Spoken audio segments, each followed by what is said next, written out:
From the National Newsroom of the Canadian Press, I'm Karen Rebo. A growing number of Canadian families with loved ones in the Gaza Strip are losing faith in the federal government's ability to get them across the secure border to Egypt. Ottawa launched a reunification program in January to offer people in Gaza with extended family in Canada a temporary visa, but it warned there was no guarantee Canada could secure their exit.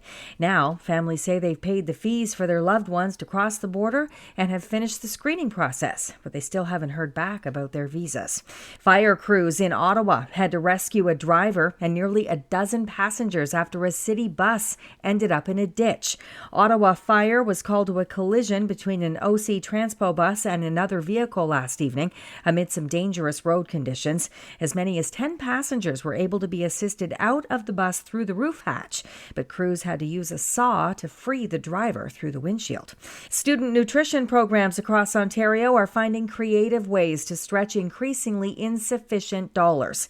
Program reps and advocates say the province needs to double the funding, citing a growing need due to the effects of the COVID-19 pandemic, inflation, and the number of new immigrants across Ontario. Aaron Morahan, the CEO of the Nutrition for Learning program in Waterloo Region, says many programs are finding they have to cut back serving to just 3 days a week, or they're giving the kids less food. Sometimes it's slicing that apple in 6 instead of handing an apple to each student who wants one. And this is really not where we want to be when it comes to youth well-being. The food doesn't just go to students from low-income families. A core principle of the program is universality. It was Oscar night last night, and the night's biggest winner was Christopher Nolan's Oppenheimer, a film about the atomic bomb. It won 7 Academy Awards. Here's Nolan.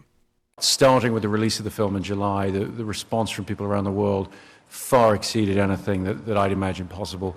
And, winning this recognition from my peers is just, the icing on the cake. Included in Oppenheimer's awards were Best Picture, Best Director, Best Actor for Cillian Murphy, and Best Supporting Actor for Robert Downey Jr. Best Actress went to Emma Stone for Poor Things. Last night's Oscars had a lot of Kenergy. The highlight for many, an I'm Just Ken sing-along led by Barbie star Ryan Gosling. Best Actress winner Emma Stone partied so hard during the number. My dress is broken. I think it happened during I'm Just Ken. And host Jimmy Kimmel seemed enamored with Gosling. Ryan, you are so hot. Let's go camping together and not tell our wives. But the Kenergy wasn't enough for some Oscars gold. Gosling lost Best Supporting Actor to Oppenheimer's Robert Downey Jr., and his song lost to Billie Eilish's Barbie song, What Was I Made For? Backstage at the Oscars, Jason Nathanson, ABC News. This is the Canadian Press. In sports, NHL action on Sunday saw the Edmonton Oilers shut out the Penguins 4-0 in Pittsburgh.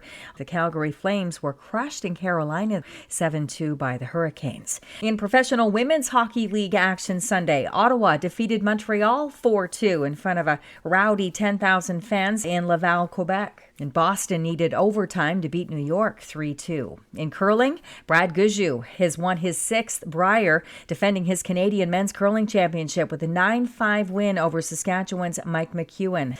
And in Canadian university basketball, the Carleton Ravens outlasted the University of Saskatchewan Huskies 70-67 Sunday night in Edmonton to defend their U Sports National Women's Basketball crown. Earlier in the day in Quebec City, the Laval Rouge et Or defeated the Queen's Gales 77-71 to win their first ever U Sports men's basketball title. From the Canadian Press, I'm Karen Rebo. Thanks for listening. Don't forget to follow and subscribe. For more of today's top stories, visit thecanadianpressnews.ca.